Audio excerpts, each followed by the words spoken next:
Yes. Hey guys, let's talk about dividends at this point. Now, dividends are one of the great tools for creating or generating or passive income. It's one of the truly passive things there really are in life. Like, you don't go to any meetings, you don't take any phone calls. They literally just give you money for owning the stock. Now, what's the price you pay? Often the price you pay is the volatility of the price, going up and down, riding those waves of the market cycles, bull markets, bear markets. People, if you decide to become a dividend investor, which everyone should, I can't stress enough, you should separate your buy and hold account from your trading account. And you need to kind of, compartmentalize it in your mind. Like this, like, I don't treat real estate like I treat Roku stock. Like, these are different things, they're different animals, okay? And so a dividend stock, and there's a couple different kinds. And I'm no financial expert. I just try to express and teach what I've learned along the way, and how to, like, just a normal guy, like an average blue collar guy, like how I took these financial principles and created, my net worth's about $3 million. That's not a lot of money, and to some people it's a fortune. I understand that. Listen, so dividends have become a part of this, and I really, if I was being honest, messed this part of the game up I messed this up a bunch of times. If you get this tight, if you get this right and just lock it in and just make it part of your life going forward, the rest of your life, I promise you, you will grow nothing but richer and richer and richer and richer. There's just piles of documented evidence. The stock market, if it crashes, oh well.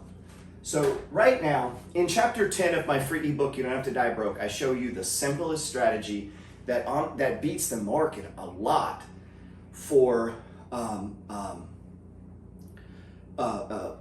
dividend investing and just beating the S&P 500. Now, it doesn't beat it every year, okay? Because sometimes there's a reason some of these companies fall into this list, and it's not that they're just doing bad, it's that they're doing real bad. There's a problem. Now, the strategy is called the Dogs of the Dow. It's created by a guy named Michael O'Shanahan, Irish dude. And he tells a story that he was a young salesman and he had to call on bankers trying to pitch their financial products. I think they sold annuities or some shit or some insurance. And he would go to these bankers. Well, one day he meets with this older banker, and he's a young dude trying to sell this old dude who's been in finance forever or something, And he said the guy's just kind of ignoring him, and he's looking at these stock chart, these tables. Back in the day, they used to print all the prices in newspapers, and he's kind of just scanning it and underlining stocks, right?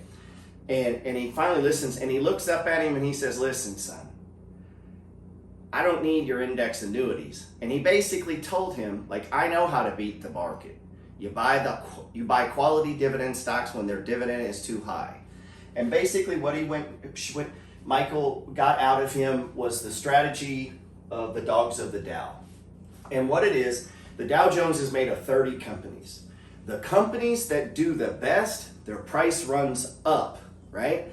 And when they run up, that causes the dividend yield runs inverse. So let's say a stock's trading for $100 and they pay a $5 a year dividend. So $5 of $100 is 5%. And so, like, Chevron is close to that. Well, here's one right here. IBM pays 5%. So if I have $100 in IBM, right, $100, at the end of the year, just for holding it, they're going to give me $5. Super simple. Everybody gets that. 5 divided by 100 is 5%, right? It's a 5% return is what they're going to give you. Here's the problem. IBM doesn't stay 100. Today it's 100. Tomorrow it's 104. And then it's 102, 101, 110, 99, 98, 94, 94. It might fall all the way to $82. So you bought it for 100. Let's say it falls to $82. Well, if they're still paying a 5% dividend yield, it's not 5%. It's 5% based on the number. So in this case, it's $5. Well, let's divide $5 by 4, right? And so we're looking at a $1.25 dividend, right? Well, that dividend stays the same. and you paid $100 for the dividend, now a new guy could pay $82 and get the same dividend. So what does that mean? It means his return, his yield is higher than your yield. You actually own something that you paid $100 for, it dropped down. Now you're still getting 5% on your $100, meaning you're going to still get your $5 every year. But this guy's getting $5, but he only paid $82, so his yield might be 6, 7, 8%, right? Do you see how they go in inverse? So what the dogs of the Dow is it's taken the stocks that in the Dow 30, McDonald's, Verizon, AT&T, Apple, Pfizer, you know all these companies. Go look at the list, Unilever, like, you know these companies, right? United Healthcare Group, go look at those companies. The ones that did the worst, not the best, you go take the ones that did the worst on December 23rd of whatever year you're in, you look at the ones that did the worst. And those become the 10 stocks of the dogs of the Dow. And right now we have Chevron, number 1, IBM, Walgreens, right? You know Walgreens, CVS and Walgreens always competing. I own both of those, by the way. Verizon, you notice AT&T ain't here. This used to be on the list all the time. I also own AT&T. 3M, an industrial play, right? Telecom, retail, I forget what they call the tech, oil, right? What do we got? Cisco, hardware and tech, right? What do we got? Merck, now we're in the drug space, right? Dow, another industrial like 3M, right? Amgen, right? Manufacturer of pharmaceuticals, right? So we got pharmaceuticals, and we got, just like we got Merck, and then we got Coca-Cola, right? Coca-Cola, we got what? We got Pepsi. What do we got on the other side of Merck? We got Pfizer, Bristol Myers, right? So as you pick these up and you learn about these stocks, guess what? You're going to learn about other stocks. Well, what else? What trades similar to Chevron? Well, there's Exxon, ConocoPhillips, right? And then within that sector, there's what? Subsectors. So one of the things that make the dogs of the Dow strategy so interesting is that you're buying companies that are well-known name brands. They're just currently out of favor. The Chevron could be out of favor because the price of oil has come way down. Well, guess what oil does? Down, up, right? And so if we just explain, if it comes to 82 and we buy the dividend, we're getting a higher yield than the guy that bought it at 100. And so if we go look at the chart and we see on the chart, we see the money flow pattern happening over and over and over. What if we began to look for that and we began to look for the ones that are stage ones, right? These are the ones, these are our candidates, 1, 2, 3, 4, 5. We don't have to buy all 5, but we've narrowed it down. So we had a sorting and selecting process. We're looking for undervalued stocks. These stocks are all trading below true value, probably, most likely.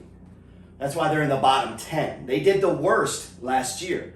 Often what did the worst last year becomes the best this year. Go look at Exxon. Exxon was the worst stock of 2019 and 20. Now go look at it. It's oil stocks were one of the best performing stocks of the year as of Friday. I assume they still are. So what did that do? Well, if you're following this strategy of mine, of this book that I wrote 6 years ago, where I talk about why you'd be doing pretty good right now in Exxon. You would have used those low prices to accumulate, getting dividend yields at 8, 9%, dude. Exxon went to like 29 bucks. That's like a 9% dividend. They never cut their dividend. And so now, if a guy, so you could have bought Exxon for $28. Now you can buy it for what, $52, $54? That's a big difference. This guy was buying like 8, 9% dividend yields. This guy, if you bought today, you're buying what, 4 or 5? Do you see how watching that? Just this concept of the dogs of the Dow opens up so much shit to you. So many sectors, so many industries, cash flow, money. You get to learn about what? That Amgen, we said Pfizer, Bristol Myers. So now this chart projects out what? 3 or 4 more charts. And if we're buying Coke, maybe that projects out what? Pepsi, Dr. Pepper, right? All of a sudden, you know a little bit about bottling. So you could spend all year, if you bought these dogs of the Dow, just reading on them, studying on them, following the charts, looking, seeing what that opens up. And what that's going to open up is trade opportunities. You keep these, you hold these, buy and hold them. Do not sell shares. Use stage ones if you want to add to the strategy. So the basic strategy is on January 1st, you buy $10,000 of these, $5,000, whatever you want to do it. Fuck it, just buy it, hold it for 1 year, And at the end of the year, you rebalance. You remove the ones that aren't on there anymore because you're going to have 1 or 2 stocks that took off. So the new year, they're no longer the bottom 10. They're no longer the worst stocks in the Dow. You may have one that actually turns it around, becomes the best stock in the Dow, and at the end of the year, it's going to come off. Well, why do we got to wait till the end of the year? Why can't we play this game as this game plays out? Why can't we use this as a baseline to look for trades and other trading opportunities and to collect money? So I own all these stocks, and they just give me money. But guess what? They also give me insight into the stock market. They keep me focused. I'm getting cash flow. I own, these are quality names. I can sleep on these. I can put $1 million in these, and you're going to collect $40,000, $50,000. And now you know, what happens when the one, and you know a little bit about the money flow, and the oil stock takes off. Maybe we don't sell all of it. Maybe we sell half of it, keep it. I know it's not in the dogs of the Dow, but you're going to take that other half, and you're going to go buy the replacement. And so just kind of adding these ideas, this way of thinking of the money flow and watching the prices going up and down and being a person who buys and holds, this 10 stocks will turn into 20, 30 different positions you have, all paying you money, all because you started with this basic framework of the dogs of the Dow. And that gave you insight. And then you add the charting, right? So we get to the money flow system. And we know Chevron right now, stage 1. IBM, stage 1. Walgreens, stage 1. Now, a 1 can turn into a 4. So maybe you start buying and then it drops again. All right, wait till what? Till it's another 1. They say, Gerald, you can't buy bottoms. I can buy all of them. What do you mean? I can buy bottoms. Nobody knows where price is going to go, man. If you think you know, put it over it.